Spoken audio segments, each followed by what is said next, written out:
So hey guys and welcome back to the channel. We are back again with a new video vlog content and जैसे कि आप लोग मेरे पीछे देख सकते हैं, आज अपने पास खड़ी हुई है पल्सर की NS 400Z एंड इसके ओनर भी मेरे साथ है। ओनर ना कहूँ, मेरा दोस्त कहूँ, मेरा भाई कहूँ। क्या हाल है सचिन भाई? बढ़िया भाई। सचिन भाई शायद मेरे साथ 5th क्लास से हैं भाई हम। यस हाँ, 5th क्लास से सचिन भाई अपने साथ हैं and I feel so happy कि जब मेरा कोई दोस्त, मेरा कोई साथ वाला बंदा इतनी प्यारी मशीन्स को लेता है। तो आज की वीडियो को हम लोग बनाने वाले हैं एक रिव्यू वीडियो। जैसा कि आपने थंबनेल पे ऑलरेडी देख लिया होगा, ये वीडियो एक कंप्लीट रिव्यू वीडियो होने वाली है इस पूरी बाइक के ऊपर।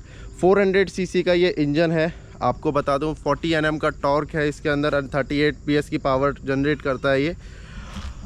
कितना प्यारा लुक आ रहा है भाई। सबसे पहले तो ये देखिए, दोनों तरफ में इसमें आपको रियर में भी और बैक में भी डबल डिस्क मिलती है। एंड ये किस कंपनी की है? ग्रिमका। ओके, ग्रिमका की है भाई। इसको निकलवा के ना ब्रेम्बो की डलवा दो, मज़ा आ जाएगा इस बाइक के अंदर। ऑल दो स्टार्ट करते हैं बाइक से। पहला क्वेश्चन स्टार्ट करते हैं भाई। 2.5 लाख की रेंज में बहुत सारी बाइक्स हैं जो अभी मार्केट में अवेलेबल हैं, उन सबको छोड़कर सिर्फ यही बाइक क्यों चुनी गई? सबसे पहली बात तो ये प्राइस सेगमेंट में कहेंगे भाई, मतलब Okay. इसके प्राइस सेगमेंट में कोई भी बाइक इतनी पावर जनरेट नहीं करती। और जो इसका नेक्ड लुक है, बेसिकली मेरा नेक्ड लुक में थोड़ा ज़्यादा इंटरेस्ट है। Okay. तो मतलब मेरा स्टार्टिंग से ये था कि लूँगा तो नेक्ड ही लूँगा। मुझे स्पोर्ट लुक इतना ज़्यादा पसंद नहीं आता बिकॉज वो करिए स्पोर्ट्स। तो इसीलिए, और मतलब बेसिकली मुझे प्राइस सेगमेंट की वजह से ही बाइक सबसे बेस्ट लगी कि अपने प्राइस सेगमेंट में सबसे बेस्ट जो कंपनी ने दिया है वो यही चीज़ दी है। And to be very honest भाई, इसका जो लुक है एक बार आप प्यार से देखो। मैं इसमें आपको रील्स भी दूंगा, हमारे इंस्टाग्राम चैनल पे जाके आप वहाँ पे भी देख पाओगे। मैं इसमें बढ़िया बढ़िया रील्स बना के दूंगा, ठीक है। आते हैं अपार्ट अगले क्वेश्चन पे। तो भाई का है डेली गुड़गांव से दिल्ली का up down and which is too much, नहीं भाई? अगर 40 kilometres, around 40 kilometre for one side भाई। डेली 80 किलोमीटर के करीब भाई की बाइक चल रही है। तो भाई जब कोई बाइक इतना ज़्यादा चलती है तो हमारा मेन क्वेश्चन आपको पता ही है क्या आता है उस बाइक से रिलेटेड। क्या एवरेज दे रही है 400 सीसी की ये बाइक? ये मुझे 40 किलोमीटर के हिसाब से अगर एक साइड का मैं देखूं, बिकॉज ये मतलब ये है कि आपको एवरेज आपको वन साइडेड पता लगता है कि आप जैसे वन साइड सब जितना ट्रैवल करते हो, जैसे 40 किलोमीटर मैंने वन साइड का ट्रैवल किया है तो उसके हिसाब से ये एवरेज दिखाती है। ठीक है। तो इसमें बेसिकली मुझे ये है कि अगर मैं 70-80 या फिर 80 के हिसाब मतलब आसपास चला रहा हूँ, सिटी राइड जो नॉर्मल रहता है, हाँ मतलब इको से थोड़ा सा ज़्यादा है ना? इको से थोड़ा ज़्यादा हाँ। तो उसमें मुझे ये 30 का माइलेज पूरा निकाल के देती है। नॉट बैड गाइस, 30 का एवरेज नॉट बैड। ओके। और अगर बात करते हैं हाईवे का, तो हाईवे में भी मुझे कम से कम 34 तक का माइलेज दे देती है अगर मैं इसको 70-80 से या फिर उससे थोड़ा सा और ऊपर लेके जाऊँ, लाइक 85 या फिर 90 तक भी लेके जाऊँ, तो ये मतलब मुझे 34-33 ऐसे इस तरीके का माइलेज दे देती है। ओके। तो भाई ये तो रही एवरेज की बात, जाने देते हैं। अब आगे के क्वेश्चन पे आते हैं। ये रहा इसका इंस्ट्रूमेंट क्लस्टर, जैसा आप पूरी तरह से देख सकते हैं, काफ़ी अच्छा है। यहाँ पे सारी डिटेल्स दिख सकती हैं कि 12 मिनट चली है, 28 किलोमीटर की एवरेज स्पीड रही है। सबसे बेस्ट पार्ट है सामने ही एवरेज दिखता है, वहाँ पे पूरी सेटिंग वोटिंग करनी पड़ती है उसमें, और पूरी ट्रिप्स की सारी चीज़ें दिख सकती हैं। यहाँ पे सारे कंट्रोल्स दिए हुए हैं 390 की तरह पे ही। इसके बहुत प्यारे से यहाँ पे LED इंडिकेटर्स दिए हुए हैं।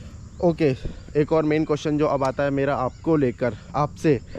400 सीसी में 2.5 लाख रुपए में सबसे बेस्ट मशीन है, ये तो हम सब जानते हैं, राइट भाई? लेकिन 400 सीसी वाली वो पावर कंपनी ने कह तो दिया है, लेकिन क्या आपने महसूस करी है? भाई मैंने तो लिटरली मतलब 400 सीसी के सेगमेंट में मतलब मुझे लगता है कि इसमें पावर काफ़ी ज़्यादा अच्छी है एज कंपेरिजन। एग्रेसिव है बहुत अच्छा। पावर है भाई। मतलब तीसरे गियर के बाद जो उसमें टॉर्क मिलता है ना देखने को, हाँ। वो मुझे किसी बाइक में नहीं देखने को मिला। डोमिनार तक में वो मुझे टॉर्क नहीं देखने को मिलता, बिकॉज ये सिमिलर बाइक ही है, सेम इंजन है दोनों बाइक में। हाँ जी, बट उसके कंपेरिजन में भी मुझे फिर भी इस बाइक का पावर जो है ना मतलब ज़्यादा मिला आपको। आपने डोमिनार से, इन्होंने डोमिनार भी चलाई, इन्होंने ये भी चलाई, तो इनको लगा कि इस वाली का पावर ज़्यादा है। डोमिनार भारी है, हाँ। तो इसलिए उसमें ये होता है कि वो भारी के इनिशियल टॉर्क नहीं ले पाती है, इनिशियल टॉर्क नहीं दे पाती। ये हल्की बाइक है, तीसरे गियर में जो खींचती है ना, गंदा वाला खींचती है। ओके, ये भी बढ़िया है। बाकी आप ये देख सकते हैं यहाँ पे एडजस्टेबल मिलती है क्लच भी, और आपको यहाँ पे ब्रेक्स भी एडजस्टेबल मिलती है, ठीक है। तो भाई इसका बहुत लोगों ने ना 400 सीसी है, 400 जितना ज़्यादा सीसी बढ़ती है उतना ज़्यादा लोग चाहते हैं कि उसको टॉप स्पीड मिले। अब मैं पूछूंगा 2.5 लाख रुपए में आप टॉप स्पीड, मैं बताऊं भाई आपको जेन्युइन, मैं 158 गया हूँ 2.5 लाख में उस बाइक से। मैं 158 गया हूँ। कंपनी क्लेम करती है 150, लेकिन मुझे पता है वो 158 तक इजीली जाती है। आप कुछ बोलेंगे वहाँ पे मीटर का एरर है, जो भी है, ठीक है, कोई इशू नहीं है। आप मुझे इसका बताइए, ये 2.5 लाख रुपए की मशीन कितना भागती है टॉप? आपने कितना भगाया है और आपको कितना लगता है कि और जा सकती थी? मैंने इसको लास्ट भगाया है 146 टू बी ऑनेस्ट, बिकॉज मतलब मैं भी ज़्यादा तेज चलाता नहीं हूँ। Okay. क्योंकि मतलब मेरा भी, मैंने पहली बाइक ली है 400 सीसी के सेगमेंट में, मैंने कोई इससे पहले कोई बाइक ही नहीं सीधा खरीदी। 400 से कर रहे हैं भाई, स्टार्टिंग सीधा 400 से कर रहे हैं, आप देख रहे हैं। ठीक है, और तो मतलब मैंने इसको 146 या 48 के आसपास अभी भगाया, बट ये और भाग सकती है, इतना मुझे अच्छे से पता है। और Okay. जहाँ तक मैंने इसका लास्ट टॉप देखा है वो मतलब 175 के आसपास का है। ओके ओके, तो मतलब ये तो इनका रिव्यू था। अगर मैं अपना पर्सनल रिव्यू दूं तो मैंने 177 178 तक मैंने इस बाइक को टच किया है, काफ़ी बार मैंने ये बाइक चलाई है। एंड आई गेस कि नए साल पे हम लोग भी इसको घर लेके आएंगे, होप सो। बाकी आप लोगों का प्यार और सपोर्ट रहा तो और जल्दी भी लेके आ सकते हैं, कुछ चीज़ें उसकी पेंडिंग है ना, उसके बाद इसको लेकर आएंगे। अच्छा भाई, 2.5 लाख के सीसी मतलब 2.5 लाख के जो रेंज है उसमें बहुत सारी बाइक्स है, एक वो खड़ी है और भी बहुत सारे ऑप्शंस अवेलेबल है हमारे पास। KTM 250 है, ठीक है, और भी ऐसे ऐसे मैं 50 ऑप्शन गिना सकता हूँ। लेकिन सिर्फ ये क्यों?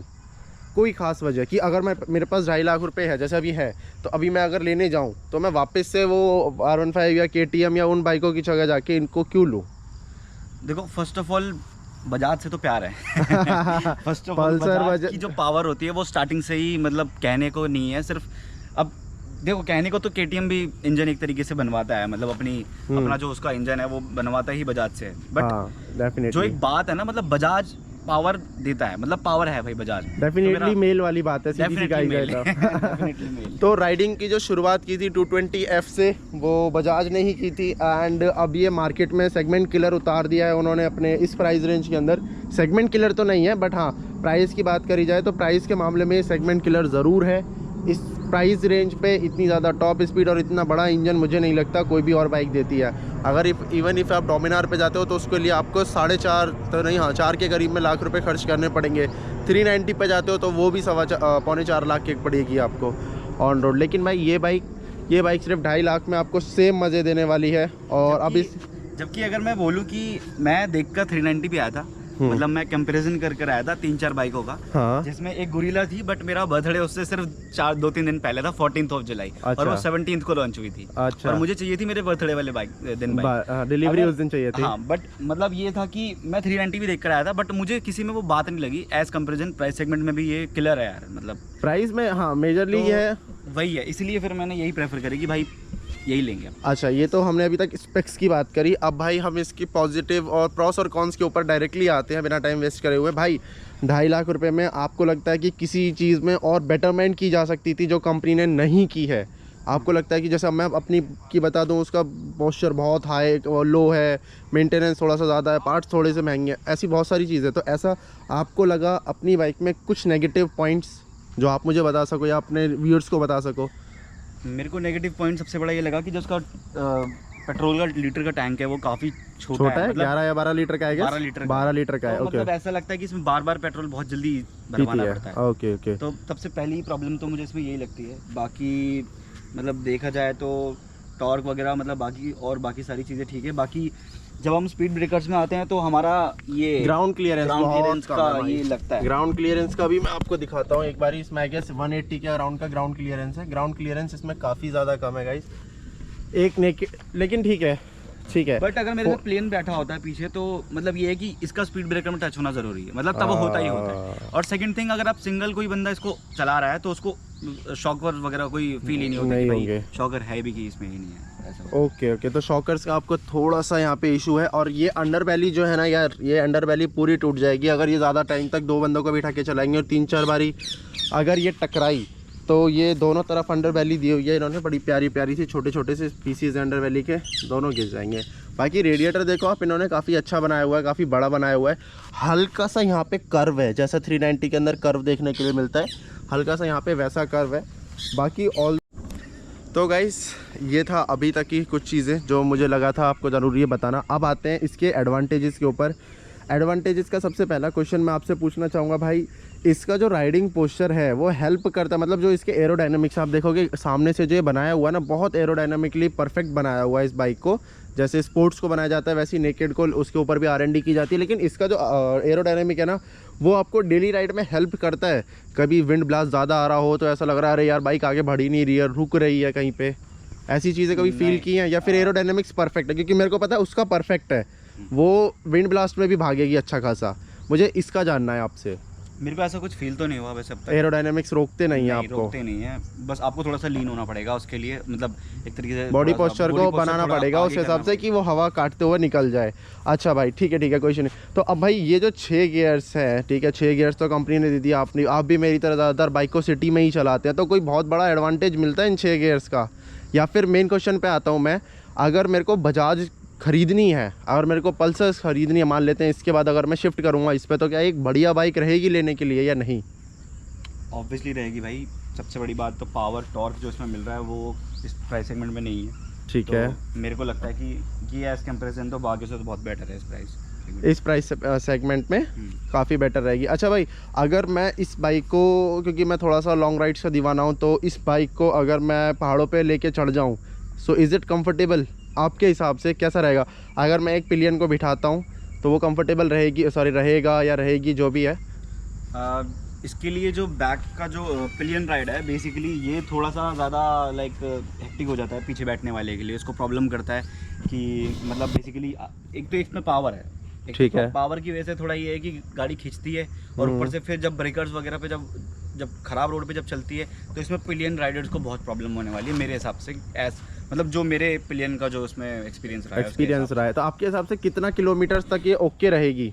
कितना किलोमीटर, मतलब मेरे बाइक का अगर मैं आपको पर्सनल एक्सपीरियंस बताऊं, वैसे तो कोई कंपैरिजन नहीं है, दिस इज़ लॉर्ड बाइक, तो मेरे बाइक से कंपैरिजन बताऊं, आप मेरी बाइक में कोई भी पिलियन होगा वो 40 किलोमीटर में ही थक जाएगा। ऑनेस्ट रिव्यू बता रहा हूँ मैं आपको अपनी बाइक का। 50-60-100 किलोमीटर में तो मैं ही थक जाता हूँ, लेकिन 50-60 में ही पिलियन भी थक जाएगा। तो आप इसका बताइए उस हिसाब से। अब मेरे साथ डेली जब मैं ऑफिस जाता हूँ 40 किलोमीटर के आसपास, तो मतलब मेरे साथ मेरे पिलियन होता है। तो बेसिकली ये है कि मतलब हाईवे रोड पर आप चला रहे हो तब तो ठीक है, लेकिन जब बात आती है ऑफ रोडिंग जैसे पहाड़ों वगैरह में आप चढ़ रहे हो तो ये गाड़ी पिलियन के लिए बिल्कुल भी सही नहीं है। मतलब आप सोलो राइड पे अगर जाते हो, जैसे आपको लद्दाख वगैरह भी जाना है, तो इसको लेके जाओ, उस चीज़ के लिए परफेक्ट है सोलो राइड्स के लिए। बट मेरे हिसाब से पिलियन को ले जाना सही नहीं है। ओके, तो ठीक है, ये चीज़ भी अपने को ध्यान रखना पड़ेगा। अच्छा, जैसे कि ये डुअल चैनल ABS है, एंड नेकेड बाइक के साथ ना एक थोड़ा सा बोला जाता है dual channel ABS emergency breaking के टाइम पे ठीक से काम नहीं करती है, तो क्या ये बात सच है? और क्या ये बात इस 2.5 लाख की मशीन में भी एग्जिस्ट करती है? इमरजेंसी ब्रेकिंग में आपको फील हुआ है कि यार ये रुक जानी चाहिए थी लेकिन रुकी नहीं? नहीं, मुझे अभी एक बार भी ऐसा फील नहीं है, बल्कि मुझे इसकी ब्रेकिंग सिस्टम काफ़ी ज़्यादा अच्छा लगता है। मतलब ऐसा भी डर नहीं है। सबसे बड़ी बात इसमें राइडिंग मोड्स है, तो आप वो सब अपने लाइक एनवायरनमेंट के हिसाब से चूज़ करके कर सकते हैं। राइडिंग मोड्स हैं, आप मुझे दिखाएंगे क्या? आप हमारे व्यूअर्स को दिखा सकते हैं, इसमें राइडिंग मोड्स देख लेते हैं भाई। मुझे जेन्युइनली बताओ भाई, राइडिंग मोड्स का आइडिया नहीं था कि इसमें राइडिंग मोड्स भी अवेलेबल है। Okay, let's see. अब राइडिंग मोड्स में हम मेन व्हीकल इन्फॉर्मेशन में जाते हैं, तो यहाँ पर राइडिंग मोड्स का सिलेक्ट करके इसमें 4 राइडिंग मोड्स है, जिसमें आपका रोड है, स्पोर्ट्स है और रेन है। तो आप एज कंपेरिजन योर एनवायरनमेंट आप उन सब चीज़ों को यूज़ करके लाइक उसके हिसाब से परफॉर्मेंस को और इंटीग्रेट कर सकते हो और अल्टीमेट कर सकते हो। और उसके बाद फिर आपको ट्रैक्शन कंट्रोल अलग से मिल जाता है। वो तो बेसिकली ये है कि आप हमेशा ऑन रखो, वो आपकी सेफ्टी के ऊपर। टीसी तो हमेशा ज़रूरी है ही भाई। टीसी के बिना तो कोई भी स्पोर्ट्स बाइक लेना जिसमें टीसी नहीं हो, उसमें तो फिर बेकार है वो बाइक, मैं ऑनेस्ट बताऊं। पर 2.5 लाख में अगर आपको 4 राइडिंग मोड्स मिल रहे हैं, विच इज़ वेरी वंडरफुल। इसमें देखा जाए तो 2 ही राइडिंग मोड्स हैं, स्पोर्ट्स और नॉर्मल सिटी वाला। ठीक है, कोई इशू नहीं। तो भाई आपको ऐसा लगता है कि कुछ चीज़ें कंपनी को जो इन्हांस कर देनी चाहिए थी लेकिन कंपनी ने नहीं की हैं, आप वो बताना चाहेंगे? मेरे हिसाब से पेट्रोल टैंक मेन है इसका, और जो नीचे वो लगता है पिलियन के साथ ना, जो ब्रेकर्स में लगता है, मुझे ये 2 मेन मेजर अंडर वैली बहुत अच्छा, ग्राउंड क्लियरेंस कम है थोड़ा सा, का लगता है कि हाँ यार कभी कुछ टूट जाए ब्रेकर में, इसने बहुत तेज लगता है, वो ऐसे धीरे भी तेज आती है लगता है। तो और इसका जो है ना, अगर आप देखेंगे तो ये बैंड पाइप भी नीचे से दिया हुआ है, तो बैंड पाइप भी बेंड हो जाएगा अगर वो ज़्यादा लगनी शुरू हुई तो बैंड पाइप भी बेंड हो जाएगा, और अल्टीमेटली वो इशू करेगा आपका कैथलेटिक कन्वर्टर। अगर भगवान ना करे भाई का कभी नुकसान हो, लेकिन वो कैथलेटिक कन्वर्टर अगर टूटता है या फिर बैंड पाइप का नुकसान होता है तो पूरा एग्जॉस्ट सिस्टम फिर से डलवाना पड़ता है, उसमें कुछ चीज़ें होती नहीं है। ठीक, रही बात इसके टैंक की, सो आई फील यार कंपनी को कुछ तो अच्छा करना है, तो एवरेज अच्छी देते हैं तो टैंक थोड़ा सा बड़ा देते, क्योंकि जो इतनी महंगी बाइक अफोर्ड कर सकता है वो पेट्रोल तो डेफिनेटली अफोर्ड करेगा ही। ठीक है, अब भाई इसकी पॉजिटिव चीज़ें 2-4 कुछ आपके एंड से हमें बताना चाहेंगे? सबसे पहली चीज़ तो मुझे इसकी पावर सबसे ज़्यादा अच्छी लगती है कि मतलब जो इसके अंदर पावर है ना, मतलब वो लिटरली बहुत अच्छी है, मतलब प्राइस सेगमेंट के हिसाब से। ओके। एंड सेकंड थिंग, इसका हैंडल भी काफ़ी ठीक है, मतलब अगर आप देखो इसको चलाओ तो चलाने में आपको सिटी राइड्स वगैरह में भी कोई प्रॉब्लम नहीं आने वाली। ज़्यादा इशू नहीं आएगा आपको, भारी वैसे आपने सिटी राइड ही ज़्यादा करते हो। हाँ। एंड आई वुड टेल यार, ये जो है ना, ये बाइक्स ना बहुत सुपर बाइक्स में तो नहीं आती है, मिनी सुपर बाइक्स है एक तरह की ये वाली। तो ये बाइक ना संडे राइड्स के लिए तो नहीं है कि ऐसा है कि हम संडे को ही निकाल रहे हैं, सैटरडे को, ये डेली राइड्स में यूज़ होंगी। तो जब भी हम इन्हें सिटीज़ में लेके जाएंगे तो वहाँ पे कभी इशू आया है कि जैसे भारी हो रही है, बल्कि हो रही है? नहीं, ऐसा कोई इशू तो मेरे को फेस करने को नहीं मिला। बाकी मतलब ये है कि अब इसको पीछे करने में थोड़ी सी प्रॉब्लम होती है, क्योंकि वो हाइट का भी इशू है एक तरीके थोड़ा से सा। और बाकी भारी मेरे को थोड़ी सी लगती है, मतलब क्योंकि मेरी पहली बाइक है। ये ओके। reason भी है। तो हाइट का भाई ने एक पॉइंट उठाया, तो अभी एक बारी मैच कर लेते हैं। भाई की हाइट होगी करीब 5'8", भाई 5'8" है। भाई एक बारी बैठना 5'8" में मैं दिखाना चाहता हूँ। भाई अगर आपकी हाइट 5'8" है, 5 फुट 8 इंचज़ है, तो आपके पैर कितने टिकेंगे और कितने नहीं? पूरे टिक रहे हैं भाई, ईजीली, है ना? पीछे का उठा। अब 1 मिनट रुको, दोनों पैर पूरे टिके हुए हैं, ऑलमोस्ट 90% तो टिके ही हुए हैं, ठीक है? 90% टिके हुए हैं। तो अगर आपकी हाइट 5'5" से लेके 5'10" तक है तो दिस बाइक इज़ ओके। हाँ, 5'5" से लेके 5'10" तक है तो दिस बाइक इज़ ओके। मैं तो ये बोलूँगा कि 5'6" से ऊपर या फिर 5'6" वाले से ले। 5'6" से ऊपर के बंदे अगर रिकमेंड करना चाहते हैं तो ले। ये भारी भी है, इसको बैक करने में आपको थोड़ी प्रॉब्लम होगी, जैसे कोई भी पत्थर बीच में आ जाता है पीछे, हाँ, तो उसको बैक करने में भी आपको थोड़ी सी प्रॉब्लम फेस करनी बहुत ज़्यादा इशू होगा। अच्छा भाई, एक मेन क्वेश्चन, जो नई बाइक, क्योंकि कंपनी जब भी कोई नई बाइक निकालती है, कोई भी कंपनी, मैं no hate for any bike, no hate for any company, कोई भी कंपनी जब एक नई बाइक निकालती है R&D करने के बाद, और जैसे ये निकली है भाई ने वो फर्स्ट सेगमेंट लिया है, हम लोग रिकमेंड करते हैं कि फर्स्ट सेगमेंट ना लेकर हम सेकंड सेगमेंट पे जाएं, क्योंकि फर्स्ट सेगमेंट के जो इश्यूज होते हैं वो सेकंड सेगमेंट में क्लियर हो जाते हैं, रिजॉल्व हो जाते हैं। तो आपने फर्स्ट सेगमेंट लिया है, कभी ये चलते हुए बंद हुई हो, कभी मिस मारी हो, कभी लैग किया हो, कभी ABS वर्क नहीं किया हो, कुछ ऐसा इशू, कभी रेडिएटर लीक, कूलेंट लीक हुआ हो, बहुत सारे इश्यूज होते हैं इन बाइक्स में। हाँ, मेरा एक इशू है कि मतलब ये जब हम हाईवे में से चला रहे होते हैं, लाइक 40 या फिर 50 गियर के आसपास, तो ये कभी कभी एकदम से बंद हो जाती है। अच्छा, हाँ। मिस मारती है, मतलब गियर्स मिस नहीं मारते हैं, बाइक ही लैग कर जाती है। बाइक ही बिल्कुल बंद हो जाती है, बंद हो ओके, जाएगी। आपको चलते दोबारा हुए। फिर वो चलते हुए में स्टार्ट करके, वो तो ये है कि आप क्लच दबा करके स्टार्ट कर सकते हो वही हाईवे वाली उसमें। तो ये इसमें एक थोड़ी मेजर प्रॉब्लम मेरे को फेस करने को मिली अब तक। और बाकी फिर ये वही है कि पेट्रोल टैंक काफ़ी छोटा है। घूम फिर के बस मेन चीज़ यही है भाई की आपको बहुत जल्दी पेट्रोल डलवाना पड़ेगा। मतलब मेरा तो मानना ये है कि अगर आप डेली 80 किलोमीटर का आपका ट्रैवल कर रहे हो, या फिर सिटी राइड फरीदाबाद या दिल्ली से गुड़गांव जा रहे हो बाइक लेकर के, तो आपको इसको 2 दिन में ये मतलब लगा लो कि आपके 500-600 रुपये चूज जाएगी, 3 दिन में चूज जाएगी, इतने पैसे ख़त्म है। काफ़ी ज़्यादा, ठीक है, इसका भी इशू है। बाकी एक चीज़ मैंने बहुत अच्छी नोटिस करी, व्हील बैलेंसिंग के लिए यहाँ पे एक एक्स्ट्रा एड ऑन किया हुआ है इन्होंने। ये KTM वाले करते हैं। क्यों करते हैं KTM वाले भी, ये भी उन्होंने बजाज से इंस्पायर किया हुआ है। शायद रेयर टायर में ही है, बैक इसमें नहीं है, पीछे वाले टायर में नहीं है, नो इशूज़। तो व्हील बैलेंसिंग के लिए भी इन्होंने बहुत छोटी छोटी चीज़ों पे इन्होंने ध्यान दिया है। लेकिन आई वुड रिक्वेस्ट कि ये जो इशू है, जो भाई ने बताया लैग कर जाती है कभी कभी, ये इशू छोटा इशू नहीं है। अगर आप हाईवे पे चल रहे हो, अगर आप सिटी राइड्स में 70 की 80 की स्पीड पे चल रहे हो और अचानक से बाइक बंद हो जाए, उस पैनिक सिचुएशन में कुछ भी हो सकता है, राइट भाई? उस पैनिक सिचुएशन में कुछ भी हो सकता है। आज तक ऑनेस्टली सेइंग भाई उसने नहीं किया है ऐसा, यामाहा ने इस चीज़ में नहीं किया, क्योंकि वो R15 अब से नहीं, वो R15 कब से बना से तो इन चीज़ों में उसने अपनी सारी चीज़ें, तो पल्सर NS भी कब से है, बट ये एक अभी जो नया मशीन एक्सपेरिमेंट है। मशीन डिफरेंट करी है। हाँ कुछ नया। Upgraded version। NS की बॉडी में डोमिनार का इंजन डाला है। तो मेन क्वेश्चंस हमारे ये थे सचिन भाई से आज की इस वीडियो में NS 400Z को लेकर। कोई और डाउट्स हो, कोई और क्वेश्चंस हो? अच्छा, मेन क्वेश्चन रह गया भाई, आई एम सो सॉरी। इसको आपने फाइनेंस किया, कैश लिया, कितने की पड़ी, क्या डाउन पेमेंट थी, सब कुछ एक बारी डिटेल शेयर कीजिए।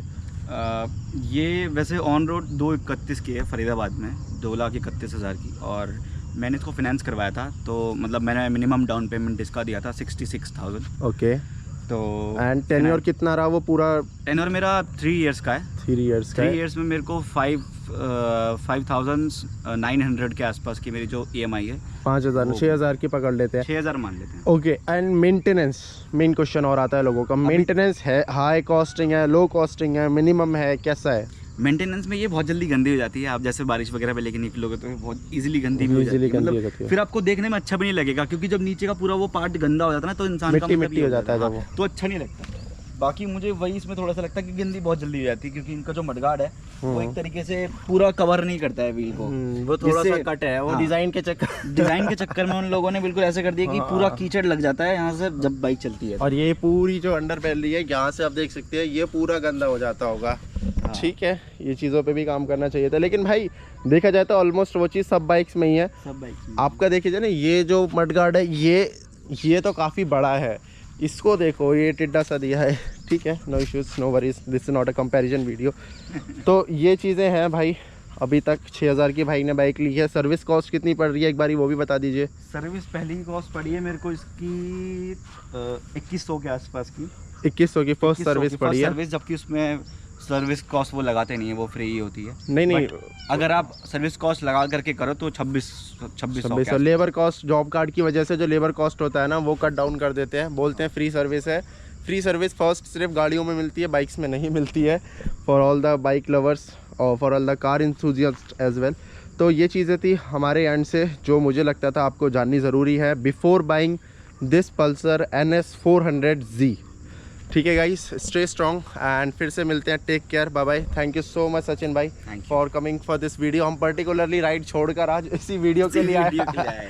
राइड कैंसिल करके इस वीडियो के लिए आए हैं सो दैट मैं अपने व्यूअर्स को भी बता सकूं कि क्या है इस बाइक के प्रॉस और क्या है इस बाइक के कॉन्स, क्या है इस भाई का हमारे ओनरशिप रिव्यू। ठीक है, thank you so much, take care, bye bye.